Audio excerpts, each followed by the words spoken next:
आता ते सयाजी ऐका, त्याला चांगलंच म्हणलं पाहिजे, आम्ही काय दुसरं म्हणलोय तुम्हाला? दुसरं ऐका तुम्ही, ते सयाजी हे आहेत, काय नाव त्यांचं, गुजर, ते जयकुमार गोरेंबद्दल जे चांगलं बोलले ते सगळं मी त्यात घेतलंय, एक सुद्धा कट केलं नाही माझा. जर कारण मी व्यक्ती स्वातंत्र्य जपतो, त्याच्यानंतर हे जपतो, प्रत्येकाला भारतीय राज्यघटनेनुसार दिलेला अधिकार आहे.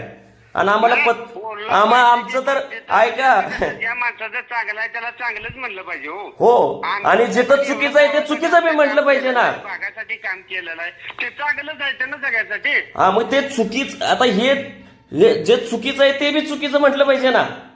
काय चुकीचं केलं त्यांनी? आता तुम्ही मला हे आक्षेप घेता, हे चुकीचं आहे ना. चुकीचं कशाचा आक्षेप आहे? चुकीत तुम्ही त्या बीड पॅटर्न सारखं वागायला लागला, म्हणजे आम्ही बोलायचं नाही, जयकुमार गोरेंवर आम्ही टीका करायची नाही असं म्हणताय का तुम्ही? आम्ही काय दुसरं काय बोललो की बाबा उंची नाही म्हणता एवढाच विषय मी आता तुम्हाला उंचीचा बोललो. अहो, मी परत आणखीन 10 वेळा सांगतो की जयकुमार गोरे यांची, ऐकून घ्या साहेब, मध्ये एवढं पाणी आणतो ते बाकीची गावांची कामं सगळ्या होणार आहे. मग त्याने ऐकून, काय चुकीचं बोललो मी तुम्हाला? काय दुसरं काय मी तुम्हाला बोललो सांगा बरं? हे बघा, त्यांनी प्रतापराव गुजर यांच्या नावाने पुरस्कार देण्या इतपत जयकुमार गोरे यांची उंची नाही, हे मी परत 10 वेळा बोलतो. पाणी क्षेत्रातला पुरस्कार दिला असता त्यांची उंची आहे.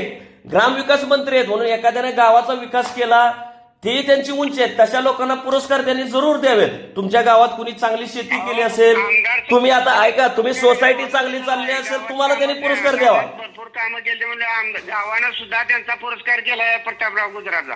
ते करून कुणाचा सुद्धा पुरस्कार झालेला आहे, गाव दिलेला आहे भाऊसने.